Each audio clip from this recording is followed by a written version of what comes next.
اب ایک ٹرینڈ بن گیا ہوا ہے کہ پہلے لوگوں کا یہ ہوتا تھا کہ اگر کسی کے پاس استطاعت زیادہ ہے تو وہ ایک سے زیادہ جانور 5 6 7 8 اس طرح سے وہ خرید کے وہ کر لیتا تھا تاکہ زیادہ لوگوں تک وہ پہنچے.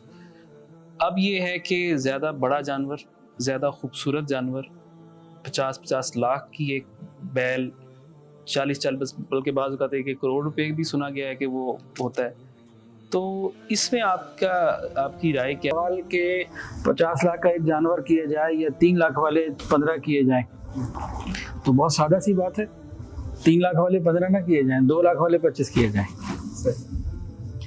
اب 40-50 لاکھ کا جانور خرید کے اخلاص کو موجودہ زمانے میں محفوظ رکھنا بڑا مشکل کام ہے، کیونکہ جو عام طور سے دیکھا گیا اتنا قیمتی جانور جو بھی خریدتا ہے نا، وہ پھر لوگوں کو بلاتا بھی آؤ دیکھو جی میں نے کیا لے لیا، یہ میں نے کیا کام کر دیا.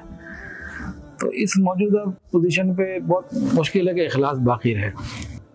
تو قطعاً میرے نزدیک تو بالکل ایسا نہیں کرنا چاہیے. اور پھر وہ 50 لاکھ والا جو جانور خریدتا ہے نا، وہ جانور کی ایک بوٹی بھی نہیں کھاتا اس جانور کی. اسے پتہ ہے میں ہے کیا، کھانے کا گوشت ہی نہیں، اس میں چربی ہوتی ہے، خالی فیٹ ہے، کچھ بھی نہیں ہے اس میں. وہ جانور تو بیماریوں کا بنی کہ صحت مند جتنا مرضی نظر آ رہے ہو، لیکن وہ کھانے کے لیے صحت مند نہیں ہے. اس کے لیے چلنا مشکل، دوڑنا مشکل. وہ کیا چیز ہے؟ کھانے والا گوشت وہ نہیں ہوتا قطعاً. جو گوشت کھانے والے لوگ ہیں جنہیں گوشت کے ذائقے کا معلوم ہے، وہ 50 لاکھ کا جانور خرید کے اس کا ایک بوٹی بھی نہیں کھاتے. ایک بہت بڑی تعداد ایسی ہے. حالانکہ عام روٹین میں تو یہ ہے کہ جی اس کا تو اتنے من ہے اور اتنے من ہے. من تو ہوتا ہے، گوشت نہیں ہوتا، وہ چربی ہوتی ہے، وہ کھانے جیسا نہیں ہوتا. اس میں ہماری تو اس میں یہی رائے ہے، ہمارے کابرین کی بھی یہی رائے کہ مناسب قیمت کا ہو، اعتدال کے ساتھ ہو، اور اس میں انسان اخلاص بھی باقی رکھ سکتا ہے اور زیادہ لوگوں کو فائدہ پہنچا سکتا ہے. 50 لاکھ میں ایک جانور لیا، وہ 20 من کا ہو جائے گا زیادہ سے زیادہ.